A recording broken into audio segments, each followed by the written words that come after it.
Our countdown to kickoff coverage is continuing, and we're heading out to Houston, Texas with Randy Harvey of the Houston Chronicle. Andre Johnson, firstly, you know, he's 31 years old. He's coming off hamstring injuries and a few others. Now, your colleague, Jerome Solomon, wrote something incredibly interesting. He wrote, "Could someone please explain to me in what alternate universe have I awakened, on what bizarro timeline I must be, where it is socially acceptable to question Mr. Andre Johnson? I want to go home, because in this crazy place, everywhere I turn, alien forms, radio loudmouths, chattering TV pretty boys, and fantasy football freaks talk about Johnson as if he is just any old football player, with an emphasis on old. So let me ask you this. Is there reason to worry, or are we just blowing this whole thing out of proportion with Andre Johnson?" No, I mean, he didn't play the end of last season. He wasn't really healthy one whole week in this preseason. He's 31. The Texans treat him like he's a porcelain doll. I mean, I don't think you can help but question him. So, I mean, do you think that he could go the entire season without an injury? Do you think that even not being 100%, he'll still be that great receiver that he was or still is?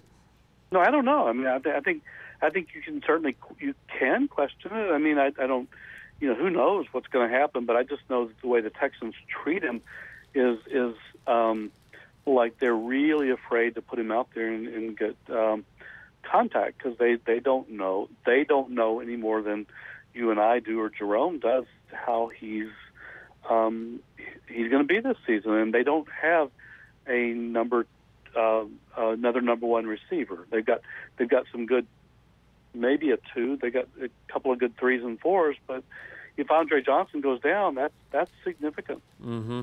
I mean, the big story is obviously the big three on offense, because there's a lot of talent there with Andre Johnson, Arian Foster, and Matt Schaub. Let me first ask you about Matt Schaub. He's obviously coming off a right foot injury.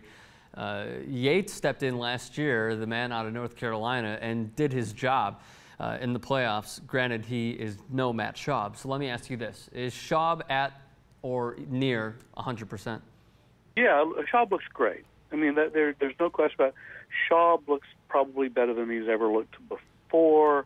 It's a good offensive scheme for him. They don't ask him to do too much. And he looks healthy now. And with quarterbacks, you never know. I mean, that's the big unknown in the NFL is what's going to happen with your players from week to week. But Yates looked good last year because they don't ask him to do anything. But it's not an offensive scheme where they ask anybody to do a lot except don't make mistakes. Mm-hmm.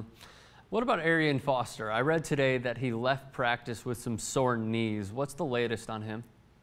Adam, that's it. I mean, I think they're just being real careful this week. I think they think that they're in good shape. I think they think everybody's healthy going into opening week. So, why on Thursday take any kind of chance? And the fact is that's a great position for the Texans, because if Arian Foster can't go, they got Ben Tate, and and he's a winning running back, and they're okay at running back. Let me ask you about the defense. Obviously, they lost Mario Williams to the Buffalo Bills, but last year, even, Mario Williams was not totally healthy last year, but let me just throw a few numbers out at you. 3rd against the pass, 4th against the run, 6th in sacks. Are they still going to be okay without Mario in there? Yeah, I don't think Mario makes that much of a difference, and I think that's why nobody sits around talking about Mario. They talk about D'Amico Spears a little more than they do Mario, and that's just because they're not sure they've replaced D'Amico. But I think they feel really confident in their defense, and they've been a little banged up in the off season. If they're healthy, I think they think that they'll be equal to last year. It's going to be hard to be better than they were last year, but if they're equal to last year, I think they're happy with it. They've got a depth problem at linebacker, and they've got a cornerback problem. They've got one great shutdown quarterback and a cornerback, and then on the other side they don't. So, there's no team that's sitting here right now with no issues. I was just going to ask you, what do you think is the biggest hole on defense? You just gave me 2, so which one would you say is the bigger hole to fill? Well, I think the cornerback situation is going to be – I think they have 2 big problems that make them predictable. One is they don't have a right side of the offensive line, so they have to go left, and so they're a predictable running team. They're good, so that's okay, but they are predictable. On defense, they're nobody's going to go.